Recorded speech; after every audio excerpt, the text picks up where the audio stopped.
Hey guys, it's aarava here, and today bringing you a very special video. Today is my 10,000 subscriber special video. It's going to be a bit of a lengthy video, so I've put annotations on screen right now where you can click ahead to the setup video and the Q&A video, so it's sort of like 3 videos in one.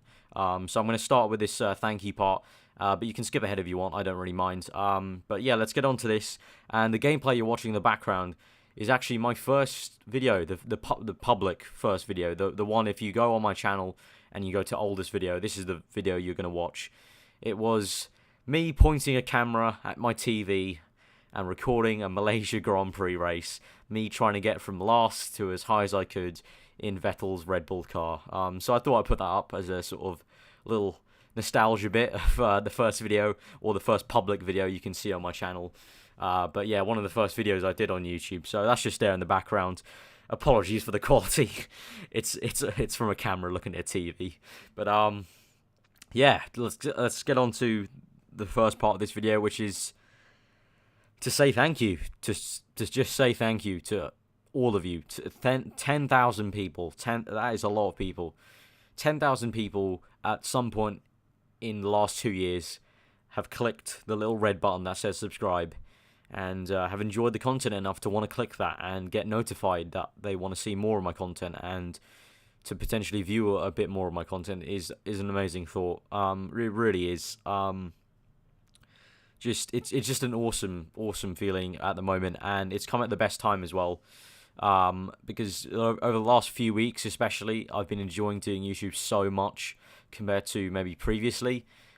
So I'm just so grateful that it's come at this point in time, and I just want to say thank you to each and every one of you, all the viewers that have viewed my stuff in the past. You know, even if you don't now, thank you. And also all the people on Twitter and stuff like that in the community, fellow F1 YouTube as well. You guys know who you are. I'm not going to name names, but yeah, you know who you are. You've helped me out so much. It's been great talking on Twitter and over Skype and stuff like that.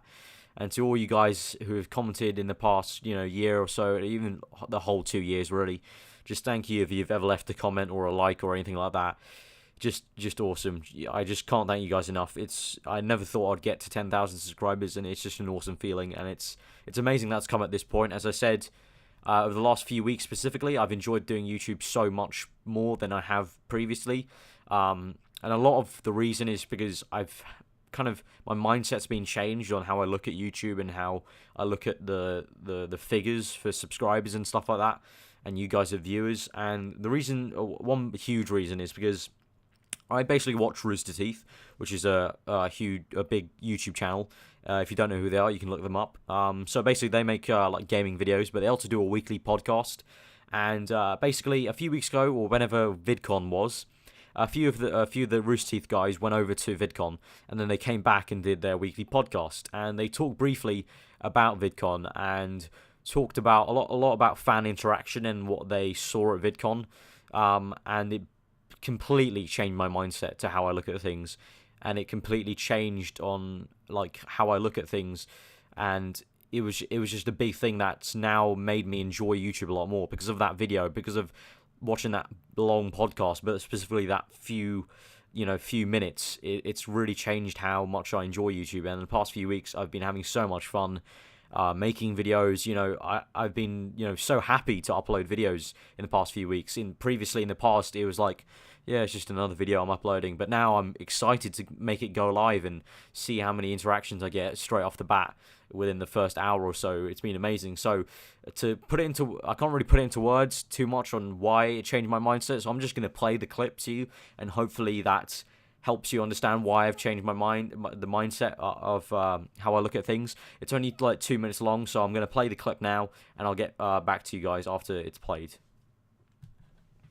I talked a lot about the Indiegogo campaign, and just about in general the engagement of fans. Like, everyone focuses on views and subscriber counts, and everybody focuses on scale. If you look at views and you look at subscriber counts, you're not getting a full picture for an audience. And I talked about all the things we've done at Rooster Teeth, and I showed a picture of Ruby in particular, which was a year after we launched Ruby, when Season 1 was still going on. There was a picture, a Katsucon, of 30 people cosplaying as all the different Ruby characters at a major anime convention. and they had identified Ruby, and there was 30 different people all dressed as different Ruby characters. And I said, this is engagement. These people are ravenously excited about this. They're unabashedly enthusiastic about this thing they like. I said, but if you saw this on a spreadsheet, it would look like 30 DVDs sold. That's the way that would appear on your business spreadsheet. And there's no way you can't quantify that, of like people being this excited about something. Like how engaged those individuals are. You can like never spending tell. hours of their own time celebrating that and thing putting that together that cosplay alone probably took months. Right, like you can look up and see how well Star Wars did back in the 70s and the early 80s. You can say, this is how much the first Star Wars made, here's how much the second one made, it made a little bit better, and the third one made better. Nowhere in any kind of box office mojo stat is how long people spent camped out in tents. And that's the difference. It's like... Or how many times an individual saw the movie. Right. You're not going to go to another panel at VidCon where anybody talks about 23,000 viewers. They wouldn't talk about it. But it takes 23,000 engaged people to drive content that, we have 12 million subscribers across our Rooster Teeth channels, the owned and operated ones. 25,000 of that is a fraction of a percentage that are participating, that are breaking records. And when we broke the record for 1 million, it was only 12,000 people at that point in time. It's like, so that's achievable. Like that kind of thing when people if they could grow a channel where 1,000 people are engaged, where you could get 1,000 fans, I think everyone can wrap their mind around that. And that's definitely an achievable thing for somebody even just starting out. It is interesting how a number isn't impressive compared to just seeing the actual people. Like I was talking to some member of my family about a video that got this many views. It might have got like a few million views. But it wasn't until they saw the video at RTX of the 500 or so people who came to throw water balloons at me. And that to them was like, holy crap, you got a lot of fans. And really if I put a video up that got 500 views, I'd delete it. I'd be like, what happened? It's totally different, right? And it's crazy you actually have to see it to be like... Well, you see the engagement. Yeah, you views don't just are see different. Numbers on You a talk about screen. views and even subs. It's not the same thing at all. It really isn't. And so that little bit there, those little few minutes, really changed my mindset for how I look at things. I hope you guys watched that and understood why it was changing my mind.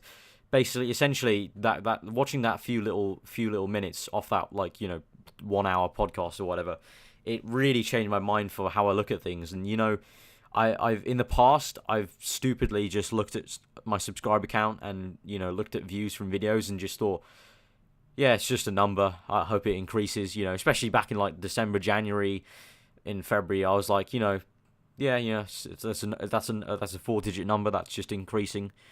I hope it increases and stuff like that. And I just kept on thinking it as a number and like they said in the video, like a bloody spreadsheet. But then after watching that video, I realized I've got to stop thinking like that because behind one view or one subscriber, there's a person behind that view and one subscriber.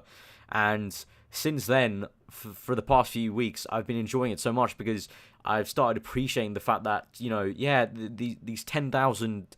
The 10,000 number on my channel is not just a number. It's 10,000 real people around the world, up to 50 comments on videos of 50 proper people around the world that have, enjoyed the content enough that they want to interact with it. The 200-ish likes that I get on Ultra Mod career modes are 200 people that are fully engaged with my content and like it enough to leave a like and perhaps even comment, and that's awesome to me that that many people can be so engaged in my content, and it's awesome. And I believe it was on the Korea video I did, the Korean Grand Prix. One person said that they were from I think it was Slovakia or something like that, and then I said, that's awesome to hear that you're from there. That's crazy. And then a whole load of you commented where you were from, and there was so many different countries, from the US to Italy or Singapore or just so many different diverse countries, and it's awesome. It was awesome to read stuff like that, and it's changed my mindset for good now. After watching that little segment of that Rooster Teeth podcast, of how I'll look at subscriber counts and look at view counts. It's not just a number anymore for me. I've really started to really appreciate the fact these are you guys are all people around the world. And it's awesome. It's made me enjoy YouTube a lot more, and I hope this sort of thing can continue. I hope I can stay in this mindset for as long as possible because I'm enjoying it so much more now because of it. So yeah, that's been enough rambling. Again, thank you so much. So let's get on to the setup video now. I'm going to show you my gaming setup, basically on how I go gaming and how I record stuff. So let's get straight into that. Okay, here we go with the gaming setup part of the video. So we'll go from right to left. I think that'll be easier. So starting off with my racing wheel. This is the T500, the Thrustmaster T500 with the Ferrari F1 rim, as you can see, pretty nice. You guys have seen it plenty of times with the pedals and whatnot. So yeah, this is for the PS3 and PC, and hopefully, fingers crossed, the PS4 when they make it compatible. Hopefully, fingers crossed. So that's the T500. I've got the TX over here in my cupboard, as you guys would have seen in my review video. I got that from Thrustmaster. So yeah, I pretty much swap between the two week in, week out, because I need the T500 to race on the PS3, because I still do AOR league racing. That's the only thing I play F1 on. Apart from that, every F1 video you see on my channel now is PC, because I've just given up with the PS3. It's over there in the corner collecting some dust. We'll get back to that. So yeah, that's been the racing wheel. So two of those on a Wheel Stand Pro. Really good stand, recommend it. Wheel Stand Pro, really good stand, sturdy, and it's holding up surprisingly nicely at the moment. So yeah, main TV, this is what I use to play on my PS3, PS4 and Xbox One, and obviously watch some TV.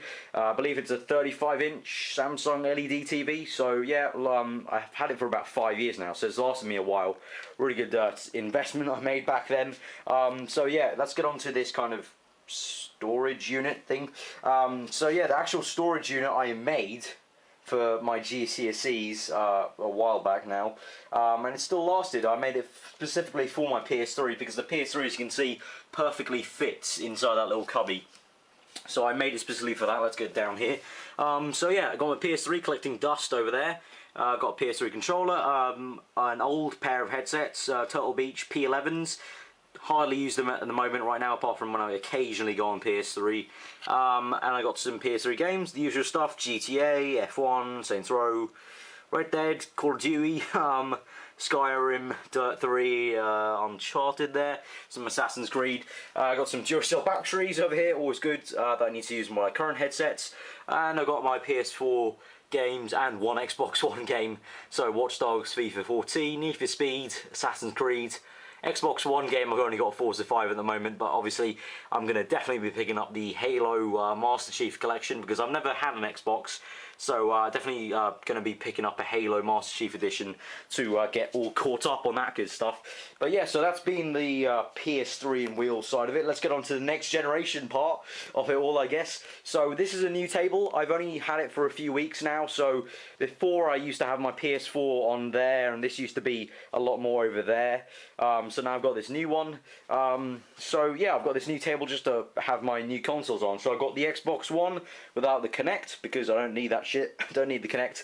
It's a waste of time, so I saved some money by not getting the Kinect. The PS4, I got that back in November on the launch, and I just got the Xbox One a few weeks ago. Two PS4 controllers, Xbox One controller, and my current headset. This is the Triton, I'm gonna say Kunai, Kunai. I probably pronounced that wrong, and probably someone will correct me in the comments. But yeah, Triton's really good sound audio quality for music and gaming. So yeah, underneath that there's a whole lot of cables, which I'll come back to. I'll come back to the cables in terms of how I record stuff. But yeah, as you can see, there's plenty of cables coming out at the back of my PS3 and stuff like that. So I'll get back to that. So that's been the new gen table. So that's only come in like a few weeks ago. Because I think the last time I did a gaming setup on this channel was like, almost a year and a bit ago. I think it was last year in April, so it's been a while since I've done a gaming setup for this channel. So things have changed a little bit. So I used to have my PS4 on this thing, and this used to be a lot more there. The TV used to be a lot more there. So I've moved kind of everything to the right to put this table in, which makes it a lot easier, because also, as I will show you, here's my microphone. I'll move the pop filter out of the way. This is my microphone, the one I use to do my commentaries on, the Blue Yeti. So yeah, that's what I use to do my commentary. So this table has really helped in terms of that, because as you know, I've started my second channel, do a lot of FIFA stuff on there, The Last of Us now. So I moved my microphone, if my camera wants to focus. It's not going to focus, is it? No, it's just going to remain blurry. I apologise for this. I'm not any sort of cameraman. Why is it I'm not focusing? Focus, there we go. So I moved my microphone over to here and then kind of face the TV from my desk chair, and I can do the live commentary and stuff like that. So yeah, moving on to the PC part of the gaming setup, and I guess the kind of editing part. So here's my desk chair at the moment. This is what I sit on and race with the 100% races and stuff like that. So nothing fancy, just like a kind of, I got it because it kind of was shaped like a racing chair almost. And it's really comfy, so yeah, that's why I got it. So I've got a dual monitor set up at the moment going on. I believe they're 21.5 inch monitors, I want to say. I think they are. So yeah, and I've got a mechanical keyboard, really freaking loud if I move my mouse over here so I can just tap away. Really loud crap. Really loud, so I guess, I don't know, I don't really mind it too much. It's a nice keyboard. So moving on to the actual PC itself. So this is the PC, I got it from PC Specialist. It's coming out to about, it's been more than a year now that I've had the PC. I'll leave all the specs in the description, but off the top of my head, I think it's got 16 gig of RAM, graphics card is a GTX 660 Ti, I think it's got a i7 processor. I think it's got about 2 terabytes of hard drive. So yeah, that's the PC. I'll leave all the actual specs in the description. I'll find them out for you. So yeah, that's the PC. Showed you the mic, the Blue Yeti. 2 monitor setup. Nothing much else. Some like kind of normal Logitech speakers. Whole load of cables for all the power stuff. Look at that. That is a fire hazard. Just asking for it. Look at that, how many cables that is. Yeah, that's pretty much it. Phone, car keys, wallet over there. Oh, that's actually quite important. This book thing, this is like my YouTube book, so I've got a whole load of ideas of YouTube videos and stuff that I plan in advance. So that's where all the kind of plannings happened over the past weeks. As you would have guys known, I started an official schedule, and from then on I've started writing stuff down in this book in terms of videos to do, just so I can start optimizing my channel to give you some quality content, which is what I aim to do now. So yeah, that's been the kind of PC setup, I guess, and finally I'll get over to this mess of cables over here, which is how I record things. So let's get down and under in here. So I've got my Elgato game capture here. This is records my PS4, Xbox One, PS3. To record my PC I use Bandicam, if you're wondering. So yeah, I've got a whole load of cables. It's got the Xbox One power brick, a whole load of AV cables for my PS3, and also I've got a converter that converts my PS4 optical sound, so I can record my PS4 sound and have a headset plugged in. So yeah, some stuff probably people might not understand, but yeah, it's all for a reason. So yeah, that's been it actually. I got through that quite fast in only like 7.5 minutes. So yeah, that's been the gaming setup. If this camera will focus now for the wide shot, yeah, there we go. So from left to right, that's the gaming setup. So hope you guys enjoyed that little portion of the video. So I guess we'll go on to the Q&A now. But yeah, that's been my gaming setup, and that's what I use to game and record and commentate and edit it and whatnot. Yeah, let's go into the Q&A now. Okay, here we go. This is the Q&A now of the video, and first off I want to say apologies if your question is not answered. There are so many questions. I think there was like 200 comments. It was awesome to see, but crazy. There were so many questions. So if your question didn't get answered, apologies for that. I don't want to make the video too long. If your question did not get answered, then pop it in the comments again of this video, and we'll just answer them in the comment section afterwards. Also, a lot of questions were like this. There was like a couple of cases where there were 4 questions asking the same thing. So I've just answered it once and just used one person's question, like screenshotted one person's question. So apologies for that. If your one question is the same as someone else's and your one didn't get screenshotted, but yeah, I've got about 40 questions screenshotted here, so let's get on with it. So yeah, the first question is Nemesis 101 says, how old are you? I'm 18 years old, turning 19 at the end of the year. So the next question from Flame Dragon Racing: have you ever tried real motorsport? I've gone go-karting like twice in my life. I haven't tried any other thing. I've got my driver's license, so I got it about a year ago now. But I haven't gone to any kind of like proper like full-blown race car sort of track day or anything like that. I would like to do that in the future, like go to some sort of track day experience, or you know, you get like here in London, you get like you can go to like a Mercedes kind of, you can drive a Mercedes AMG car for like an hour or something like that. It'd be quite cool to do that. But yeah, no, I've only done go-karting twice. I'm really crap at it, not good at go-karting. Next question is LMP F1 Racer asks, what do you think of the 2014 F1 season so far? really enjoying it. Really, really awesome at the moment. The F1 season has been really exciting. Been loving the battles between Vettel, Alonso, Ricciardo, Raikkonen, Hulkenberg, and all that kind of midfield pack. It's been awesome to view all that. And, at the beginning of the season, I thought it would be quite boring with Rosberg just walking it in Australia. But, the battles we've had behind the Mercedes have been awesome. And that, for me, has been the most enjoyable part of the season. Been really enjoying it. Probably one of the best F1 seasons in a while. This is probably a bit better than 2012, but it's definitely up there with 2012 was awesome. 2014 is really good at the moment as well, so I hope it continues. Next question is from F1 Petrol Heads. What did you do to get the first subs, and how did you get subs with mainly F1 videos? I didn't really do much, didn't do anything. I just uploaded videos. Yeah, there's no like secret or trick to getting those first few subscribers. You just keep on uploading videos and hope that someone sees them. Back then I wasn't really clued in on how to do YouTube and how YouTube worked with anything, like even editing videos. My videos were horrible back then. But I just uploaded videos, and just luckily, if enough people saw them, I was probably gaining like one subscriber every like 5 days or something. Eventually, it just started getting a bit more and more, and eventually I just started growing. How many subs? How did you get so many subs with mainly F1 videos? I don't know. I don't know. F1's quite a limited thing. I think our community is only probably about, well, how big's Into the Barrier? Like 50,000 or 60,000 or something like that. I've lost count. But yeah, it's not a very big community. So yeah, it's not that hard, I don't think, to get a bit known in the community, because there's not that many of us, especially on Twitter and stuff like that. You can get known on Twitter in our community quite well. Yeah, I don't know. You just got to keep on going, and eventually you'll hopefully get there.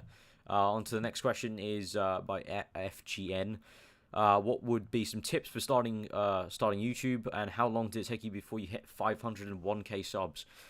Tips. Well, I've got quite a few tips. I'm not gonna say all of them, otherwise it'll be a bit long. But I'm gonna say my number one tip is make sure you're enjoying the stuff you're making, and make sure the stuff you're making is something you would watch.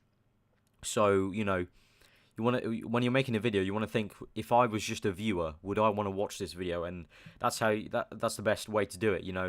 I always like to think back to 3 years ago when I wasn't a YouTuber. I was just a viewer, and I was just watching YouTube videos. Back then, I didn't watch too much F1 on YouTube, but I watched a couple of F1 videos. But I always remember what I like to watch. I like to watch exciting racing, wheel-to-wheel stuff in career mode. And so now I try to do my best to bring career mode videos. But if you yourself like watching online stuff, and like online sprint mode, or like funny stuff, or proper serious league racing, then if that's something you want to watch, then just make videos like that, and hopefully people will have the same want as you to watch those videos. It's the same thing with recently I've been doing quite a lot of F1 news videos, and again, I think back to 3 years ago when F1 2011 was announced. I remember searching for ages for any little info I could find on F1 2011 on YouTube, be it IGN or even Alex Afro or Into the Barrier or something, or any sort of YouTuber that would bring info about the game, or GameSpot, to name a few, just anything. And that's why I make the videos now, because I think about people who want to know the news, who want to know about the new game. And I think back to 3 years ago about me being so giddy about F1 2011 and wanting to find out news, and that's why I do those videos right now at the moment. So you always got to think about what you want to watch and what you would have watched before you did YouTube videos, and are you making videos that go with that. So yeah. And how long did it take? 500 subscribers took about, I think, about half a year, I think, and 1K took about a whole year. So it's taken a whole year. It took me a whole year to get to 1,000, and then took another year to get to 10,000. So yeah, that first 1,000 is the longest. The first 100 subs is the longest thing in the world. That you need to persevere, guys. If you're thinking of starting YouTube and you want to get to 100, that is the longest wait in the world to get to 100. That's the longest wait you'll ever wait when doing YouTube. Next question. Sorry if I pronounce your name, anyone. Aiden or Adan or something like that. Where were you born, and what is your background? I was born here in the UK, near in the London area. And my background, well, I was born here in the UK. I consider myself British. My family all from like India and stuff like that. But if you've ever met me in real life, I'm pretty much the polar opposite from my family in terms of, you know, they all still keep with their background traditions and stuff like that, and I'm atheist. I don't do any of that stuff they do. I'm very much Western in terms of that way, so my background doesn't really affect who I am. But yeah, I'm from my family's from India. Next question, Ryan83. Ryan, it's been a while since I've seen you here on YouTube, my friend. Mr. Three-Way Horse wants to know over the last couple of years you've been making videos. What would you say has been the best series you've done and why? Hands down, got to be the Ultra Mod career mode. Just because I feel personally the quality I bring to it has been the best I've done in ages, and it's been the best quality videos I've been making over the 2 years. And just generally also I've been having a lot of fun as well with it. So that's also another reason, like, you know, if it's a mega fun series, that's a good series in my books. So the next question is going to be from Yamam or Yaman or something like that. What is your favorite track? That's a tough one. It's got to be between probably Canada, Abu Dhabi, or Spa, I would say. That's to like drive on the F1 game. Also in real life, I guess I like Canada. I like Spa a lot as well. I like Hockenheim as well. So I know I didn't answer your question really. I've got like 4 favorite ones. I don't have one distinct one that some people might have. I have a couple I like. The next question is from Infernicus. Congrats for 10k. Thank you very much. What's been your favorite race of all time? Hands down, gotta be, and you guys know why. It's gotta be Canada 2011. Jenson Button coming from last to first on the last lap of the Grand Prix. Some people call it overrated. Some people call it he got lucky with some safety cars and stuff like that. It was an awesome drive. You can't go from last to first just like that, you know. It was an awesome drive. 2011 was his prime year. That was his prime year where he would have, you know, if you took Vettel out of the equation in 2011, Button was second there in the championship. So that was his prime quintessential year. Obviously he won the championship in 2009, but that was his prime year, and that was one of his best races ever. That was just awesome race. I could watch the full 4 hours again, you know, even with the delays, you know, over and over again. Next question from Statino. Do you think YouTube has changed you as a person? If so, for better or worse? I think it's changed me a bit. Definitely, it's changed me in different ways, better and worse. Better for I think I've got a lot more confident in speaking and just generally getting my point across and stuff like that. Like now I don't have any issue talking in public that much because I've been used to talking to a microphone and, you know, trying to entertain people. So speaking in public is a little bit easier for me now. For worse, definitely I've become a lot more opinionated now since I've started doing YouTube, because on YouTube it's the internet. Obviously you need to be able to hold your own on the internet. So I think I've become a lot more opinionated, and I don't like that myself. I hate people who are overly opinionated, because I just get a bit annoyed, like, you know, like CBA, like I don't care, you know, I just want to, you know, stick to my own thing. So I think that's a bit, and I've got a bit too opinionated in my opinion. I don't like that whole side of the internet, having to be so opinionated on the internet and try and hold your own. But in general, yeah, I think it's been for good, because the confidence I've got now to speak to people, not even in public, just like situations, you know, just it's become a lot better. Next question, Jordan. How are you going to develop your channel further? What kind of content can we expect throughout the year? I'm hoping to continue, you know, building on the quality of the Ultra Mod career mode and step up the quality even more. And what can we expect from them throughout the year? Well, obviously F1 2014 is going to come out. You're going to hopefully be expecting some career mode from me there. I'm going to be really pushing hard to make my career mode as best I can and pump the videos out if I can.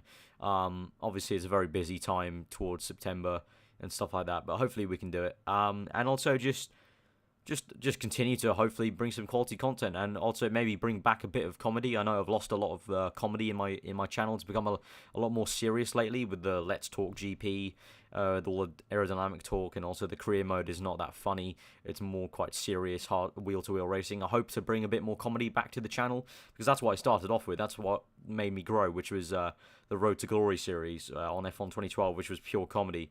So I hope to bring some of the comedy side of the channel back, hopefully in the future.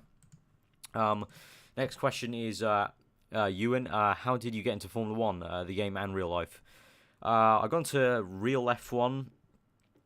Basically, I think like around 2007-ish, my dad was watching F1 quite a bit, and he would occasionally try and make me watch a race, and I'd sort of sit down and watch a bit of it, and then kind of get bored, and then go back, and then slowly but surely I got really into it. Around like 2000, towards the end of 2007, I started watching it a bit more, and then it was sort of the same like that until about 2010. So it took like 3 years. Over the 3 years from 2007 to 2010, I watched F1, but not as dedicated as I do now. But then at the end of 2010, I was doing some, like, I think I was doing some homework, and I just had the Abu Dhabi Grand Prix up in the background. I was like, I'll just watch this in the background. And that race sold me. That was, from then on, I was like, yep, I like F1 now. This is the crap. I'm gonna watch this like forever now. So yeah, that's how I got into F1. It was slowly but surely over 3 years, and then Abu Dhabi sealed it for me in 2010. And the game, well, after I watched Abu Dhabi, I wanted to see if there was like an F1 game, because I liked gaming at that point, but I didn't, I wasn't really into racing games. But I was like, I really enjoy F1 now. That was an awesome race. Can I like do something like that in a game? And let alone I found Codemasters F1 2010, and I picked that up, and no life that for the rest of the summer. Did 14 seasons on that, and the rest is history. Next question from Lorenzo. Who do you think the best driver online is of the F1 community? Hands down, Nobles 2909. Guy's freaking just too fast to be legal. Another question. When did you firstly have the idea of becoming an F1 YouTuber? I think it was around, what was it? It was like around halfway through the cycle of 2011. I was watching a lot of YouTube, not just F1 stuff, but just in general. But when and I wanted to make some videos, I was like, oh, this looks kind of cool, making F1 video, making videos in general. But then I was like, what do I make videos on? And then I started watching a few F1 videos from Into the Barrier, and Alex Zafra and stuff like that. And I was like, yeah, this seems pretty cool. I'm pretty above average on F1 2010.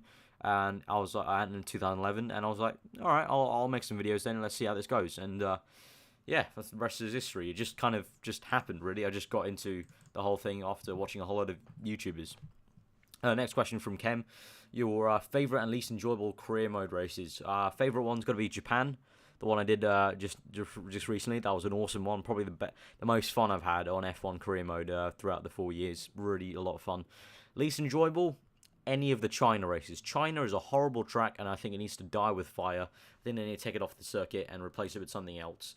I hate that track. I hate driving it. It's such a boring track.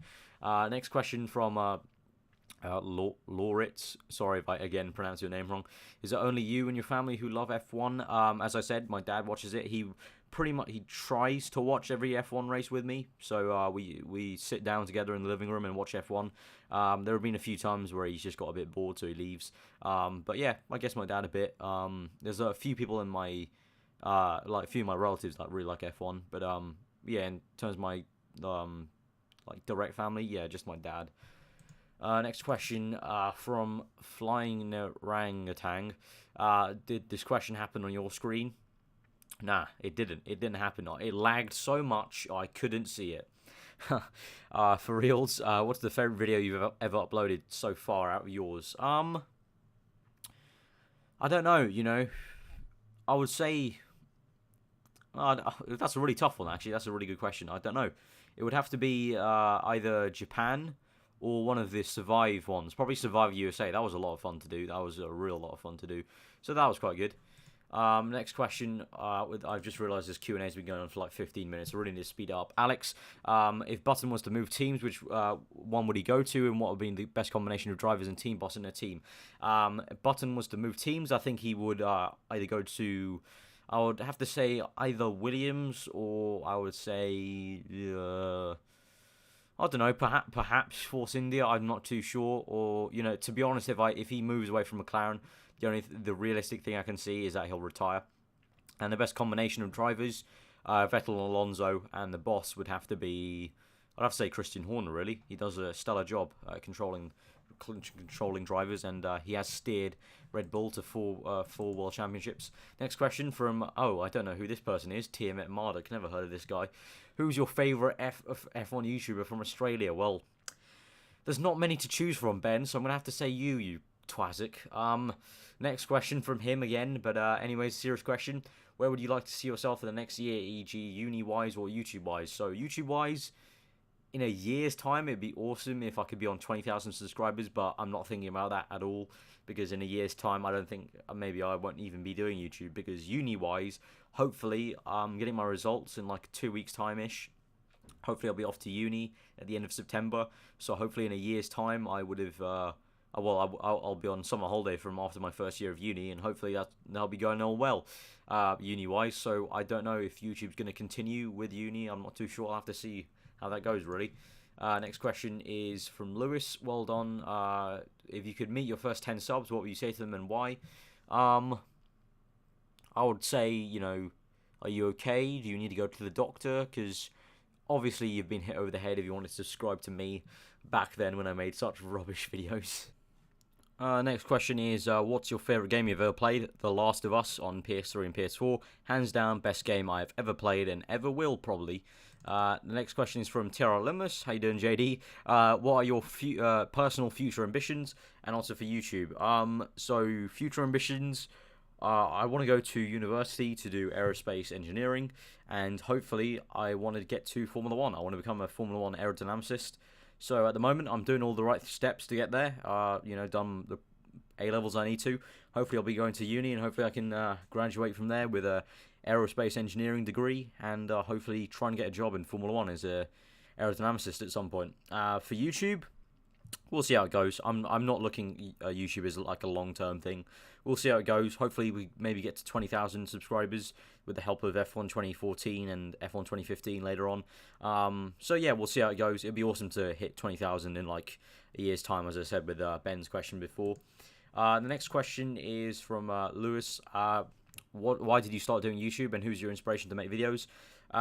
So yeah, I sort of answered that already. But why did I start it was obvious. I was watching like lots of people like 3 years ago, like KSI, you know, like the Syndicate Project and stuff like that. And I just enjoyed their videos at the time, and I was like, you know, this would be quite cool to do. So that's why I wanted to start doing videos, just because it looked like a lot of fun. And as I said, my inspiration to make F1 videos was, you know, like just watching the F1 community at that time, which was like Into the Barry and Ag Zafro were the two people I mainly watched.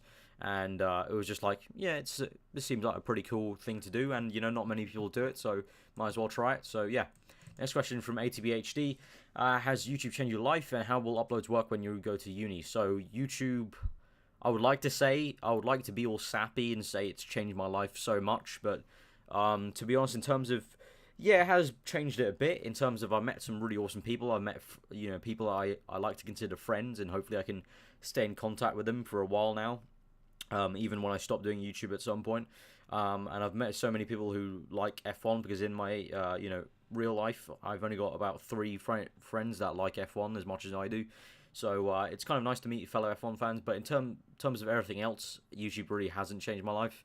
It's very much a hobby for me. It's not going to affect what I do as a work job. You know, the skills I learn from YouTube is not going to help me in my job or anything like that. It's far from really, you know, helping me in my career or anything like that. It's purely just strictly a hobby for me. How will uploads work when you go to uni? Well, we'll see. To be honest, my course is a very demanding course, and I've heard a lot of stuff about the first year being very hard and a lot of time-consuming work. So we'll see how it goes.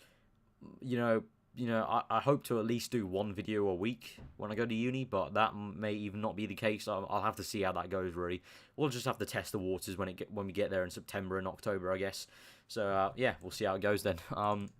Next question is, Evo, how did you meet Ben or Tim at Malik? This was actually quite a funny story. It was 2 years ago. I think I was on, like, no, not even 2 years ago, sorry, a year and a half ago. I was on like 200 subscribers, and Ben was on like 100 at this point. He was smaller than me back then when I met him. And to me, he was just a subscriber to me, which is a bit crazy to think. And I basically did a setup video about what setup I like to have on F1 2012. And Ben, the cheeky bastard, comments on this video. This is the first time he commented on one of my videos, and I interacted with him. He comments on my video and says, I have done full setups for every track on my channel. You should check them out. You could go a lot faster with them. So the first time I met Ben or interacted with him, he was doing the noob mistake of advertising on someone else's channel. So I found that quite funny. But yeah, that's when I first met him, and then eventually I met like people like Ryan, and then eventually I talked to Ben a lot more, and then yeah, eventually we just started talking to each other a lot more. Next question from I'm Silent Ninja. Is it worth getting a wheel mainly for F1, and which wheel would you recommend for beginners? I do think it's very worth it. It's a great experience to have a wheel for F1. And beginning, I would have a year ago I would have said the Logitech Driving Force GT, but at the moment it looks like Logitech aren't going to be supporting for the consoles anymore. When you go on next gen, they'll only be doing PC. So if you're not going to get a next gen console and you're maybe a PC and old gen console racer only, then Logitech Driving Force GT. If you are thinking of getting a next gen console in the next year, then I would wait for a cheaper next gen wheel to come out. Next question is from the Black Haze. If you could attend a single F1 race, which one would it be and why? Have to be Canada, because I've enjoyed 2011 Canada. I've enjoyed pretty much every Canadian Grand Prix. I love Canada as a country. I've got a few relatives there in Canada, so it'll be quite cool to see them as well. And generally, I love Canadian people. They just seem like awesome people, like the kindest country in the world. So it'd be awesome to travel there to Canada. But the F1 race as well has always been really exciting. This season's race was awesome with Daniel Ricciardo winning it as well. So it definitely would be probably Canada. Next question is from Vic. How long does it take overall to make a 100% race video, playing the race, editing, commentary, upload to YouTube, and other steps? I'll go into a bit of depth of it. So doing the race takes about, I'll give myself 2 hours to do the race. It's usually about 1 hour and a half. Singapore was 2 hours long fully, but I give myself 2 hours to do it, including like taking maybe a break halfway through, or just setting up recording equipment. Then I do some more recording, because I have to record the intro bits. You see the BBC commentating. I have to record the little things that happen in the intro, so that takes another probably about half an hour. So we're up to 2.5 hours now. Editing probably takes about an hour. I've got a lot faster at it. It used to take me, a video like this probably would have taken me 2 hours in the past. I've got a lot faster now, so that's an hour. So, and commentary takes about, it's depending on the video, so usual length of the video is about 20 minutes, so it takes about 20 minutes there. Upload to YouTube, I've got pretty damn good upload speed, so that takes only about, for a 20-minute video, it takes about 15 minutes to upload. To render it also, I forgot about that, I have to render the video out. That takes about 25 minutes now. Other steps also in between, I do a bit of quality control and just watch through the video and see, just skim through the video like for 5 minutes and just see if everything's okay. So you're looking at about, I would say, at least 5 hours roughly, depending on also other steps that may happen. Sometimes footage gets corrupted and I have to change it and stuff like that. Sometimes I think of ideas. Sometimes it takes me like, 30 minutes just to find a song I need or a clip I need for the intro or something like that. So, it takes quite a lot of time, but it's worth it all. Next question from GMH. Who do you want to win the Drive Championship, and who do you think will? I want to see Rosberg win, because I think he's been a lot better this season in terms of consistency, and he's driven such a mature drive. I think Lewis Hamilton will take it at double points at Abu Dhabi. I think that's what will happen. I think he'll win the race and take it on double points. Next question from I can't even try and pronounce that name. MRL, I'll say. My question: out of all the drivers you've not have not won a race in their F1 career, who do you think it will be? Bottas. I think Bottas will be next. Stonehenge. If you had to become a reserve driver for a team in Formula 1, which one would you choose and why? Probably Force India. Because Force India have put a lot of reserve drivers in Fridays over the years, so I think you'd have a pretty good chance of getting in a Formula 1 car if you're a reserve driver for Force India. Eterno UK, 2 questions. How on earth did you get so big doing since F1 2013 came out? Also, what's been your favourite moment since starting the channel? I have no idea how I got so big after F1 2013. I don't know. Magic, people subscribing, clearly deluded. And what's been your favourite moment? Not too sure. Probably the moment I hit 10,000, really. That was an awesome day, because I was catching up with an old friend that I've known since nursery. On that day, I was catching up with him, and I was actually out, and I checked my phone, and it was on 10,000 subscribers. And I was just over the moon, and it was such a happy feeling coming back after going out and coming back and checking my Twitter and having like 40 plus notifications. on my Twitter with people thanking, like saying congrats. That was a pretty awesome moment. Next question is from Saturn. What game got you into gaming? I'm not too sure. The earliest memory I have of gaming was playing Crash Bandicoot on a PS1. So I'm not going to say Crash Bandicoot. I think probably just a whole cobble of PS1 games. Next question is from MGB. Do you think you'll get this far on YouTube and get that many subs? And plus many more to come in the future? Well, thank you. I hope so. No, I didn't think so. My aim was 1,000 subscribers at the end of last year. And at the end of last year, we were on about 3,000. So we overstepped my goal last year. And my goal this year was to reach 10,000 by the end of the year. And we reached it halfway through the year, which is absolutely amazing. So, yeah, no, I didn't think any of this would be possible. Next question is from F2 Alex. Who's your favorite YouTuber? I have a few. One would be Rooster Teeth. Another would be Nerd Cubed.